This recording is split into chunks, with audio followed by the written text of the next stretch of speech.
This is The Roman Show. You know, I felt good. I was definitely confident going into the decision, but you always got that bad feeling in your gut when you're going to the judges. You know, I don't like to leave it in the hands of the judges, but Raphael's a tough guy. You know, I know he's a counter puncher. He throws big power, and I couldn't be overly aggressive and get careless. You know, so I had to fight him smart, looking for the finish. He can take a punch. You know, I hit him with a hard right head kick that I thought was going to put him out, but you know, he's a tough guy. How many more fights or wins would you say would it take for you to get right back into fighting for the belt again? 0. I should already fought for the title.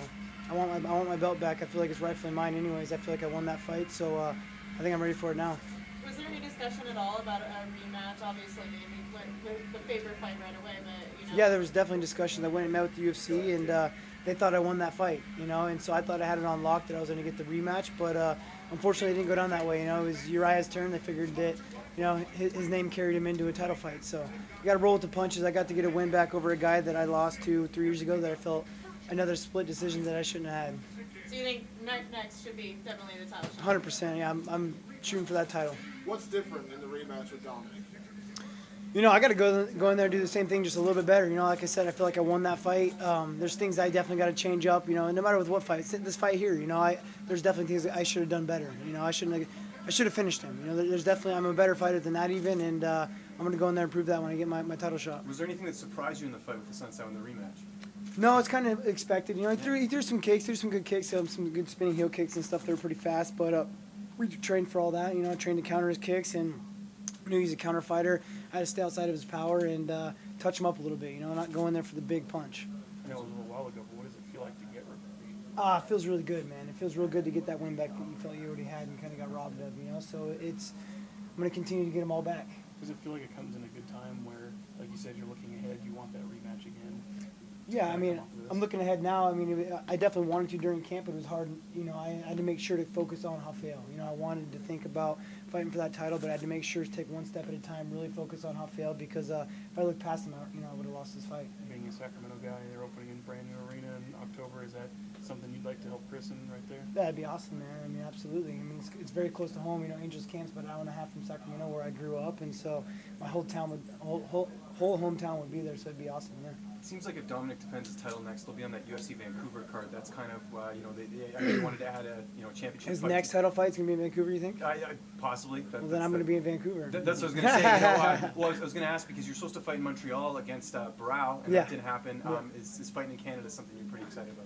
I fought in Montreal also against Issy Tamura when George St. Pierre fought Nick Diaz. So it's they're huge. I mean, they're huge fans up there. Canadians, they love their MMA, and you know, I get recognized more in Canada than anywhere else almost. So. Have you ever been to Vancouver before? I've never been to Vancouver, no. Awesome. CJ, can you talk about the evolution of your striking? I mean, you know, you gave so many different looks tonight, some different feints, and you had some like hand gestures, and you were giving different levels for the eyes. Was this all part of the plan and just part of the evolution of your striking? I guess I didn't even know I was doing it. I guess a couple people afterwards told me I was moving my hands around all crazy. Everyone loved it, but that's just kind of getting him to watch the hands, I guess, and kind of getting him to react off it, kind of seeing his reactions off of my feints and seeing what he plans on doing. And you had a little bit less footwork. You were planning a little bit more. Was that part of the plan? It's hard to move a ton against him because he's so flat-footed and he wants me to come in hard, you know. So I had to stay at a distance that was safe as well as technical. You know, I wanted to, like I said, pull outside of his power. If I move too much, it's going to be kind of gone, you know. So I wanted to be close enough that I can get out away from his power and then return back on my punches. And how much do you feel like your striking has evolved? Because do you feel like you've peaked yet? Because you've learned so much from Dwayne. It seems like every fight you're giving us something a little bit different. Oh, Dwayne's always coming up with new stuff, you know. So I have so much more to grow. I mean, I don't think I'm ever going to peak. You know, I mean, at least that's my plan. I don't want to ever peak because I want to continue to grow as a fighter. I've been traveling the world, learning from new people as well. I went up to TriStar a little bit and went up there to learn from Faraz and George St. Pierre and all the guys up there. Muscle Farm's done everything they possibly can for us to have an awesome camp there. You know, I got Leister Bowling as my wrestling coach, Elliot Marshall's my jiu-jitsu coach, you know, and I'm growing in all aspects, not just my striking. I got to get better everywhere, you know. Is there plans to go back to TriStar, you know, for your next fight? Yeah, I'd love to keep. I want to travel to all the great minds of MMA and continue to learn. You know, I mean, that's what's not going to hold you back. You know, I got to continue to learn new things. What's something that training at TriStar helped you in this fight in particular? If you could point to one thing.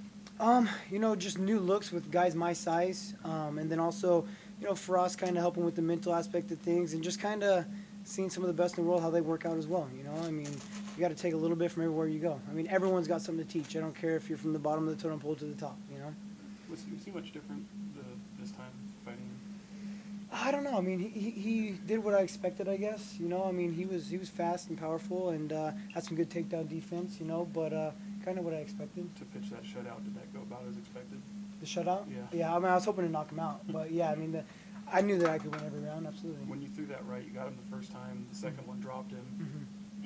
Did you think that first one was going to get him too? And what was different in that second one where he went down? Just the timing. You know, I kind of seen him winding up for his kicks, and the plan was to counter some kicks. He kind of loads up for big power kicks, and I was just kind of in the right place at the right time. Dominic's working tonight. Yeah. Talks to us. So send him a message. You know, he's listening right now. What's the message you send to Dominic Cruz? I've already been saying, man, I'm coming back for what's rightfully mine. You know, he knows I won that fight. I won that fight. You know, it's funny. After my fight, I went and watched the BJPin.com, like behind the scenes, like the cornerman. You know, going in after the fourth round, going into the fifth, his cornermen are telling him that I won the fight. He has to finish me. You know, and after the fight, he tells me, hey, man, I didn't do too bad. You know, like. And his coaches are telling my coaches that I won that fight. So they all know that I won the fight, but they want to act like they're all champs afterwards, you know. But just don't run too much, dude, and I'm coming for you. TJ, this is probably going to be the last time that we'll see you on an undercard. What was it like in the preparation where not all the focus was on you in the main event? You got to focus more so just towards the actual fight. Was this a drastic change for you? It was nice, man. I mean, the last 4 fights have been title fights, and they've all been a lot of tension and a lot of drama. And so it's kind of nice to be able to just focus on my opponent and focus on myself getting better and get back to the sport that I love, you know, rather than talking all the crap and having to sell it. You know, it's more of just the true martial artist and loving the sport. You mentioned Muscle Farm a little while ago. Yeah. And how they've been helping you. Considering what happened at John Jones, does it ever worry you about some supplements you take and what? No, I have might be banned, I have the utmost confidence in Muscle Farm, man. They not only just the supplements that they take, but I train at their facility. You know, I'm an in-house athlete. They sponsor all the UFC fighters that are inside their gym, and they've done wonders for us. So yeah, I got no concerns at all. And considering what happened with him, what do you think fighters are going to need to do so that this doesn't happen in the future? I don't know, man. I mean, take stuff you trust. I really don't know. I mean, I don't know the full story of it. I've been trying to stay out of it just because I've been focusing on my fight. I knew that they got in trouble with it, but I don't really know the details. In thinking of Dom, I mean, did you take much away from that Cruz Faber fight? You know, I kind of knew that's how the fight was going to go down. You know, I've obviously trained with Faber for a long time, and fighting Cruz and watching him, I knew his footwork was going to be a little bit too much, a little too fast for him, and that's how the fight I expected to go down. What type of threat would he pose to you? Who? Dom. I don't know. I mean, he's a good fighter, man. He's got good timing. He's got awkward movement. He doesn't have, like, he's not super technical. He doesn't, like, keep his hands up when he's throwing. He's moving all crazy, but that's what is also good about him in his aspect. You know, he's got good movement and good timing. So it's something you got to kind of figure out. And now I have a little more tape on him to watch him since he hasn't fought in like 3 years when I fought him the first time. Are you willing to wait for that title shot, or are you willing to fight somebody else in the interim? I want the title shot, man. I want what's. I mean, I don't like not being called champ. You know what I mean? Like once you have that belt wrapped around your waist, you want it back. So if the opportunity presents itself, you take it. But obviously, if it doesn't, would you take another fight, or would you wait for Dominic Cruz? I don't know, man. I'm pushing for the belt. You know, I got to do whatever I can to get it. This is The Roman Show.